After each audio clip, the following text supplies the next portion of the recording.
Salut, on se retrouve ce matin pour les questions que vous m'avez posées sur Instagram hier. Donc on aborde le thème nutrition cette semaine et j'ai eu deux questions par rapport à ça. Donc la première, on est dans une discipline bien particulière qui est l'haltérophilie. On me dit, euh, est-ce que tu as des conseils pour éviter de trop peser avant une compétition d'haltérophilie? Moi j'ai envie de dire, tu peux pas travailler dans la précipitation. Hein. On ne peut pas du jour au lendemain dire ok je change ma diète pour pas trop peser. Ce qui va vraiment être important pour toi avant cette compétition, ça va être tes 15 derniers jours où ta diète doit être irréprochable. À partir du moment où tu pars en compétition, où il y a une notion de compétition, d'engagement et de volonté d'exécuter cette compétition, il faut que tout soit irréprochable. Tout comme ton entraînement a été irréprochable en amont pour le gain de force, pour l'explosivité. Là, tu vas rentrer dans une phase où l'entraînement va être un peu moins intense parce qu'il faut que tu récupères avant cette compétition. Donc, ça devrait être aussi plus facile de canaliser tes pulsions alimentaires et donc de passer en mode repos. Forcément, fais attention à tout ce qui est salé, trop sucré, qui pourrait entraîner une rétention d'eau, donc du poids supplémentaire, même si l'eau peut être intéressante pour la protection articulaire, musculaire ou tendineuse. Cela dit, si tout est bien calé en termes de macronutriments, comme tu aurais dû le faire sur ta phase de préparation, il n'y a pas de raison que ton poids oscille de trop. Hein. Évidemment, la seule chose qui peut rentrer en nuance, c'est le fait que tu t'entraînes peut-être un petit peu moins pour avoir un capital énergétique supérieur pour ta compétition. Et donc là, voilà, ça va se jouer, mais à pas grand-chose. Si ta diète est vraiment bien calée et que tu continues à t'entraîner d'une manière, je dirais, intelligente, pour moi, il n'y a pas de souci. Donc, un conseil particulier, respecte ta diète, tout simplement. Tout ce que tu as mis en place en amont, il n'y a pas de raison que ça change. C'est pas comme en culturisme où tu as des phases de décharge et recharge.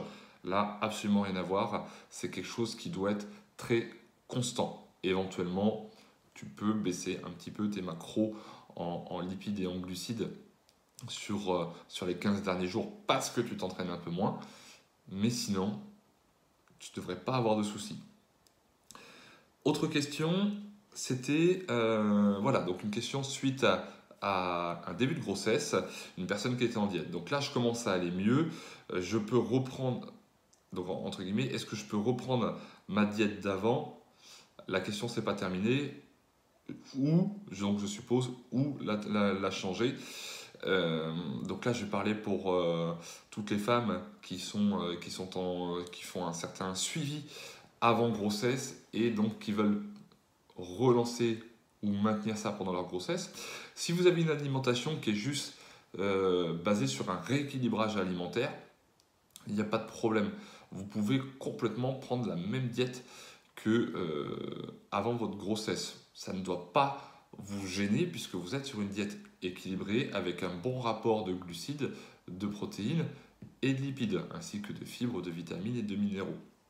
Maintenant, si vous étiez sur une phase un peu de construction culturiste ou autre, et que vous aviez des suppléments, là je commencerai à me méfier un petit peu. Tout ce qui pourrait être compléments vitaminés, minéraux, j'y vois pas de problème.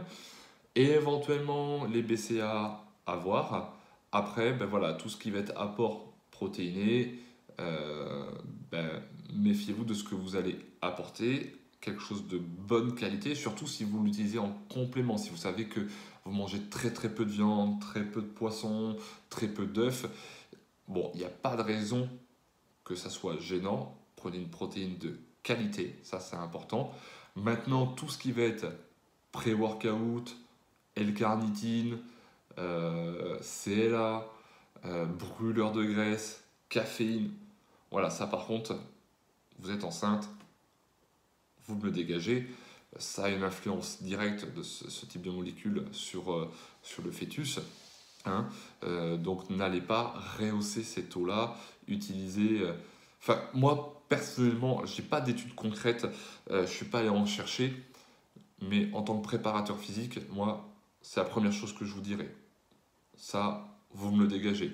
Maintenant, utilisez la protéine, les BCA, vitamines et minéraux, vous mettez ça dans un smoothie avec des fruits frais, euh, vous faites votre smoothie, ça ne me pose pas de problème. Ne surdosez pas, soyez dans l'intelligence alimentaire. Voilà, et complémentaire. Sinon, après, en termes d'alimentation, ben, sauf si vous avez des intolérances, donc vous voyez bien, hein, voilà, si vous êtes immunisé contre la toxo, par exemple, ou autre, euh, mais, mais voilà quoi. Ou alors, si certains aliments vous soulèvent le cœur, un peu comme on dit, parce que lorsque vous êtes en grossesse, il y a des choses qui passaient très bien avant et qui passent plus du tout. Mais la base, fruits, légumes, voilà, poissons, œufs, un peu de viande, ça passe sans problème. C'est la base de votre alimentation, ça l'a toujours été, euh, c'est intergénérationnel, il n'y a aucun problème.